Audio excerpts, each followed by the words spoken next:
Today we're looking at a remarkable 1721 rebellion led by this dude called the Duck King. So 300 years ago, this guy captured the capital, at the time that would be Tainan, and the government and leaders of the military, the Qing Dynasty leaders, they fled the island. And this rebellion, it was only one of many during the Qing era, which lasted from 1683 to 1895. This state of unrest was captured in a common saying, a minor revolt every 3 years and a major one every 5 years. Or if you want to look at the actual Chinese, 3 years, one reverse, 5 years, one chaos. The Taiwan History Podcast, Formosa Files, is made possible through the generous sponsorship of the Frank C. Chen Foundation. Formosa Files. How much of an exaggeration is that expression? Not an exaggeration. Incredibly. Yeah, I've seen some numbers crunched, and there were 68 revolts and 77 conflicts between groups. Okay. So how does that work out as like an average of revolts over those 2 centuries of Qing rule? It's an average of one revolt every 3 years during the 212 years of Qing rule. And of course, it was worse during certain periods. I would assume you mean like early on? I would have guessed that too, but the first century was quieter. Seems there weren't enough people on the ground, and there was more cooperation than competition in some ways. Now, of those 68 revolts, 66 started in rural areas, 7 involved the capture of county seats, and 1 revolt saw the capital captured. And that's the one we're going to be talking about today in 1721, so 300 some years ago. But before that specific case, maybe we can talk a little bit or try to figure out a little bit, what were some of the underlying causes for all of these rebellions? I mean, there's a lot of rebellions. I would guess weak and corrupt local government would top the list. Absolutely. Officials were outsiders, so we don't have a ruling gentry, a local ruling gentry. They're not landowners born and raised. They don't have knowledge of the island. There's no personal investment in the island. Instead, we've got absentee landlords and the short-termism of officials and soldiers who are rotated through the island. And there's the age-old problem of tax. And on top of that tax is a form of forced labor requirement. So taxation, not only without representation, but without any useful services. You're not getting protection, schools, roads, and so on. Okay. So I like that word, short-termism. But if you can't protect your own people, especially in more like, wild frontier areas, then citizens generally all throughout history have taken matters into their own hands. Yeah, you get, I don't know, bands of volunteer defense corps or militias, essentially. Yeah, there was safety and also economic advantage in numbers. So they formed, as well as militias, they got religious associations, commercial guilds, money lending associations. You have groups based on a common surname, common ancestral village, dialect. Right. And we talked about this a little bit before, but one of the causes of frequent rebellion has got to be unreasonable regulations. Some of these were insane. Restrictions on certain activities for this and that. Non-farming activities required licenses or were banned. Lawbreakers faced ridiculously harsh penalties. I read that in 1720, the year before the Duck King Rebellion, many dozens of men were beheaded for illegal camphor extraction. That's right. Yes, the regulations that would make a man turn outlaw. Travel and trade with the mainland was, for much of the first century, severely restricted. You had to register your ship, actually put a number and your name on the side. And there was only one port, Tainan, which was open to imports and exports. And it was paired with just one port on China, Xiamen in Fujian. One port for the entire island of Taiwan. So you're up in the north and you got some product you want to ship to China. You got to bring it down to Tainan, put it on some boat with a number, and then send it over to Xiamen. Yes, aside from a few occasional exceptions, yes, in effect, everything in and out through Tainan and Xiamen. That's restrictive. And, well, we've got to assume, as has been the case all through history, many probably chose not to follow that law. And just like the American Wild West, right, when you start getting a culture of lawlessness from the very early days, it just sort of snowballs, right? Yeah. And also like the American Wild West, a a little bit. The frontier violence was a bit of a problem with the demographics there. But this was worse because I think last podcast we talked about how they banned women from coming to Taiwan. So you've got all these young guys with, let's just say, passions, and they've got very few outlets for this. So violence might be one of them. Yes, an incredible imbalance between the sexes. A situation expressed in a saying popular at the time: having a wife is better than having a god. I still agree with that. But anyway. Okay. And an official visiting a settlement in Zhu Yi County in 1721, the year of our rebellion, he observed that out of 257 residents of this village, there was just one woman. Okay, one woman out of 257. I'm not buying that. I guess there must have been some others that were, I don't know, hid quickly, or that's just not possible. Some of the bachelors ended up marrying Aboriginal women. Well, others hoped to make their fortunes and then return to China to get a wife. But regardless, I mean, there were a lot of single young men. And we know that they had a tendency to group themselves into what can be called gang-like associations, brotherhoods, secret societies. Both of those, the brotherhoods and secret societies, were illegal, but they were still commonplace despite government efforts to stamp them out. So the brotherhoods usually involved some sort of initiation ceremony where oaths were pledged to each other. Yeah. So these brotherhoods were a natural focus for things like gambling and banditry, because, when you're gambling and you lose, then you got to pay for your losses. And put that with their code of honor, whereby any wrong inflicted on a fellow member had to be avenged. It's a recipe for frequent feuds. Right. And then the other group was these secret societies. They were much larger and more structured. Membership was kept secret, and it was total obedience to death. The strongest such organization was the Heaven and Earth Society, the Tiandihui. Although its stated goal was to restore the Ming, the society was in reality non-political, if you think of a mutual aid society. And the revolts it initiated were in reaction to government crackdowns. Okay, so I think we've set things up pretty nicely for the story of this 1721 Duck King Rebellion. So let's enter the future Duck King. What do we know about this dude? His name was Zhu Yi-gui, 33 years old at the time of the rebellion. He'd come to China from Jiangzhou, the area around Xiamen, inland from that. That's in Fujian. That's a decade before the rebellion. Now, he was an illegal immigrant. He'd come from Fujian with a government official as his servant. He was soon discharged, and he became a duck farmer in today's Neimen district in Kaohsiung. So, Eric, you've visited the Duck King's old stamping grounds in Neimen, right? Yeah, years ago when I first heard this story, and then somebody told me that there was an actual temple dedicated to him out there, I had to go visit. So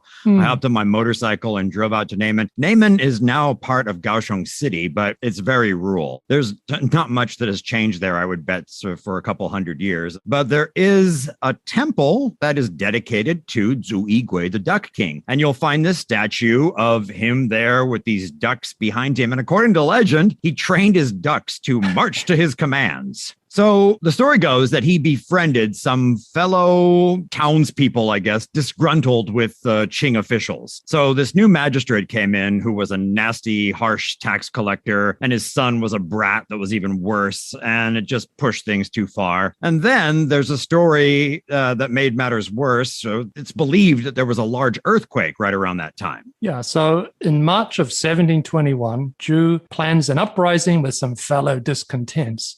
He seems to have been chosen as a leader largely on account of his, well, apart from his duck handling skills, his family name, Zhu. Right. He shared the same last Chinese surname with the Qing Dynasty emperors, and he proclaimed that he was related to them. But to assign this guy as a leader based on, having the same Chinese character in the name is pretty insane. Yeah, we don't know all the details of the Duck King story, but I'm guessing that there was some alcohol, actually a lot of alcohol, strong rice wine involved in all of this. That would be a safe bet. But you talk big while you're imbibing, but come morning, apparently nobody had second thoughts about starting a rebellion. Well, an uprising seems like a long shot, but the Duck King's supposed ancestor, the founder of the Ming Dynasty, was a lowly peasant who rose to power and overthrew the Mongols. So anyway, the next month, a larger gathering is held, a brotherhood of 52 men. Oaths are sworn. They attack a couple of outposts. His army grows into the thousands, and he's able to capture the capital city of Tainan. Qing officials and forces flee back to China. Wow. That, as they say, escalated quickly.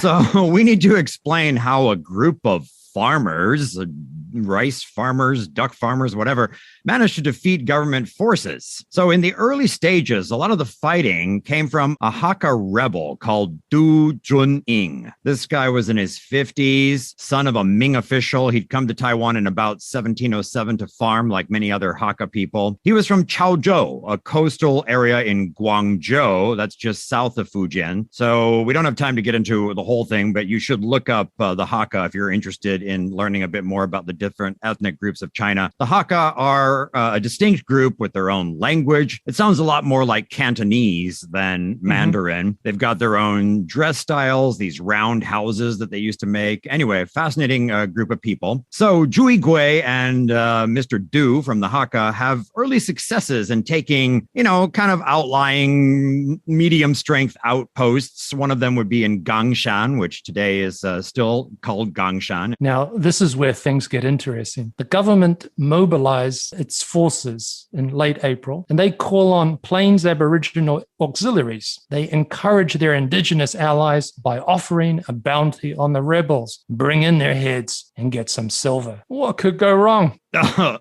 about everything? This could backfire in a major way because from what we understand, the Aborigines, many of them went out and just attacked various villagers and brought in heads because this happened in North America as well, the whole scalping thing, right? So the authorities are giving rewards, but at the same time, they're having to say, I'm sorry, I think some of these are the wrong heads. Yeah, headhunters on the warpath.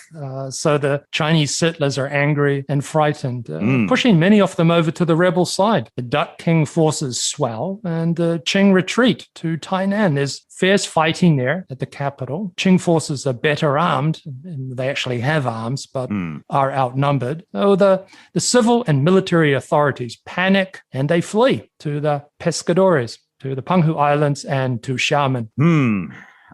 Shameful, but I guess a smart move if you wanted to keep your head. So strategic retreat. Yes, exactly. The Duck King settles into Tainan and he declares himself Emperor of Taiwan, which is a wonderful title. And let's remember that this consists of southwestern Taiwan, which is today the cities of Tainan, Kaohsiung, Zuluo, which will become your city of Jiayi. So after he takes Jiayi, current day Jiayi, only Danshui and Jilong, or as it's called by some foreigners, Keelung in the far north, they're not very important, but they're the only places left on the island still held by the Qing.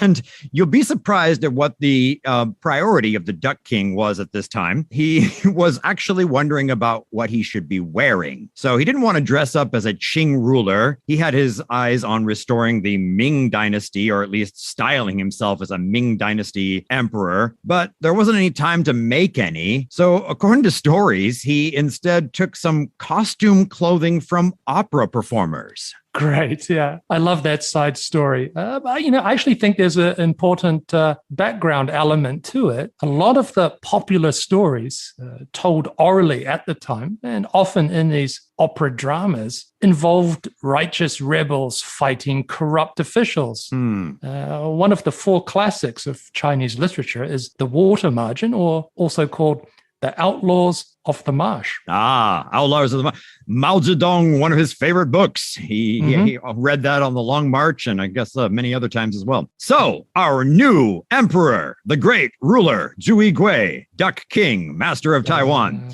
He takes the imperial reign title of Yonghe, which would mean everlasting peace. Everlasting peace. Well, that didn't happen. It was Nope. neither everlasting nor peaceful. There was infighting, especially between Zhu and Du's men. And the Qing are not too happy. They're not going to sit by and do nothing. So, Eric, do you remember a military commander called Shi Lang?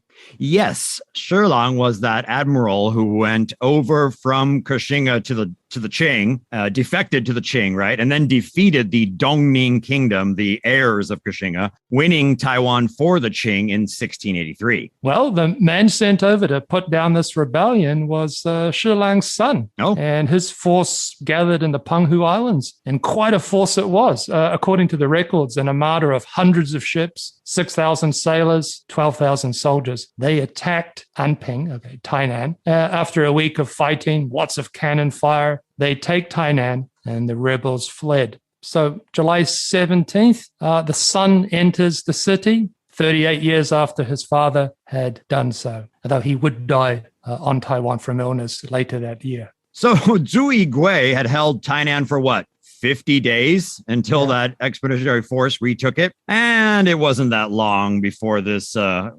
everlasting peace rebellion was smashed and the Duck King was caught. He was sent to Beijing, or Peking at the time, and executed there by death by 1,000 cuts. And this was a real thing. I was looking at Wikipedia just a second ago, and this continued until 1905. But there are still cases of it reported in 1936. A communist would catch a nationalist, or a nationalist would catch a communist or something, and they would dish out this horrific, barbaric death by 1,000 cuts, which is what it sounds like. Whew. Yes, the Hakka rebel, Du, was also caught. He and his son lured out with the promises of leniency, but they got a one-way ticket in a bamboo cage, I guess, to Beijing. So the Qing response to the rebellion was, we need to keep a closer eye on the island. We need to start paying a bit more attention. They started sending an inspector every year. So the following year, 1722, they implement their strategy of boundaries that we've talked about, separating settler areas from Aboriginal areas. Part of their quarantine policy was also a ban on Han people, or Chinese people, marrying indigenous Taiwanese people. Yes. This is not a Taiwan-specific thing. The Qing Dynasty was ruled by Manchus, and they had an ethnic separation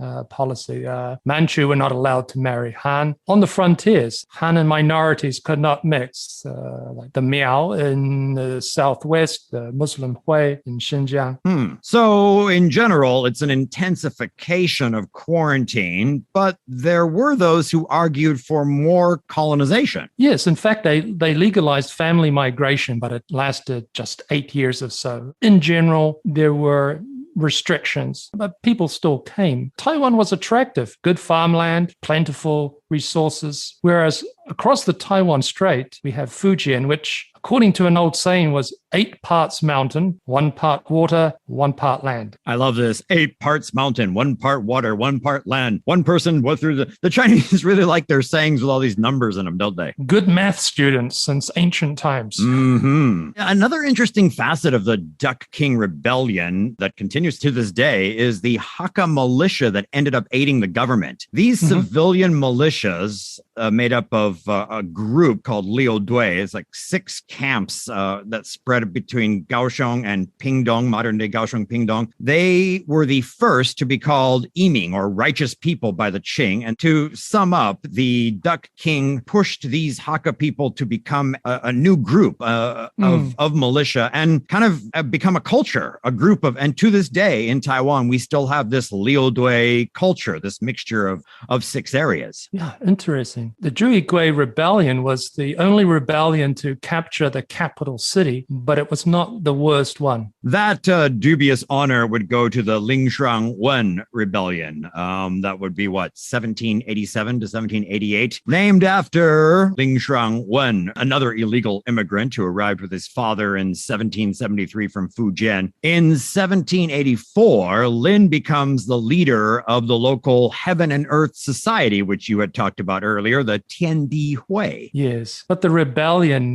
which started in Changhua, central Taiwan, it had nothing to do with restoring the Ming. The incident begins with an unrelated dispute between two brothers, which, as was common in those days, erupted into armed conflict.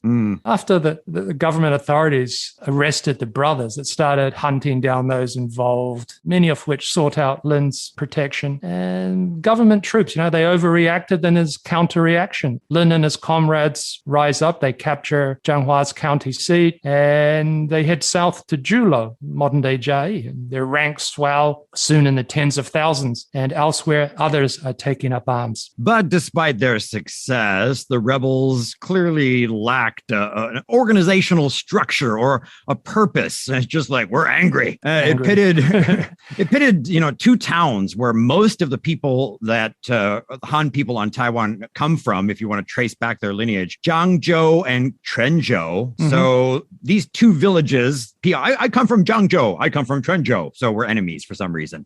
And then you also have the Hakka, who help the government. So it's more of like a intercommunal strife in a way. And this ill will between people from Zhangzhou, from Quanzhou, and Hakka, this stuff would go on for a very long time in Taiwan. Yes. So this rebellion, it took a year to put down. The 1721 rebellion had been suppressed in a month or so. Rebels captured Changhua and Zhulo counties, and the capital was threatened. Emperor Qianlong sent troops, including some of his favorite military commanders and elite soldiers. And these Qing troops were greatly aided by Neimen, those righteous citizens, and they helped protect Tainan and reconquer Changhua, and they were vital in the siege of Zhulo. As a result, the Qianlong Emperor gave Zhulo the name Jiayi, literally commendable righteousness. Interesting. That's how you got your name. Commendable righteousness. So Jiayi City during that time was besieged. I've read here.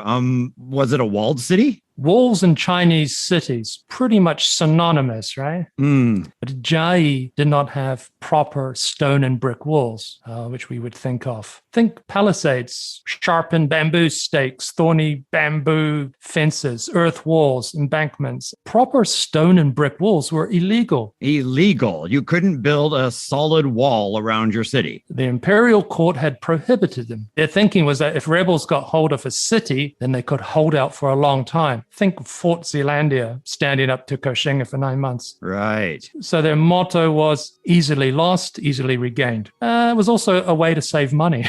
Definitely. But yeah, thanks to Jiayi holding out, Qianlong recommended Taiwan's towns get proper walls. It would take a while, but in the early 1800s, we see good walls going up. Sadly, there's nothing left of Jiayi's wall, not even the gates. And in Taiwan, there's not a single intact wall. What have you got in Kaohsiung? We are lucky to have some original parts and then some restored. We have a couple of nice gates and a couple of walls. And the Kaohsiung government has been very wise in restoring and protecting, and they're doing a good job. So there's one place. The second place would be down in Kending. Just before Kending, there's a town called Hengchun, and they have the oldest wall that preserved from that time. So a couple of places in the south, but you're right. It's really sad that the other places in Taiwan, pretty much just nothing. So interesting story about this Duck King fellow. You got any conclusions, John, on the rebellions? Well, I'm struck by the complexity of the rebellions.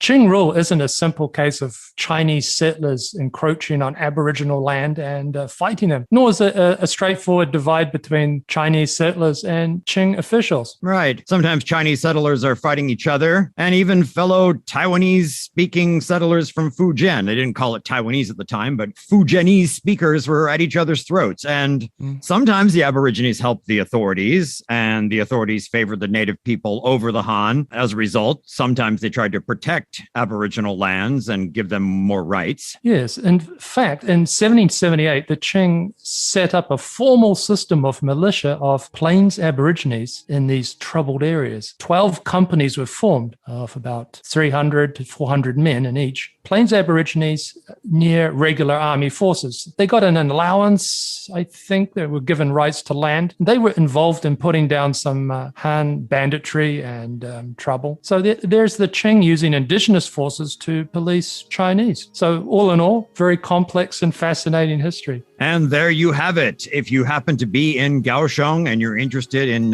checking out more, you can go visit the temple that is dedicated to the Duck King, or the self-styled Emperor of Taiwan. This has been a little dip into the tons of rebellions that happened in the early to mid Qing rule. And late.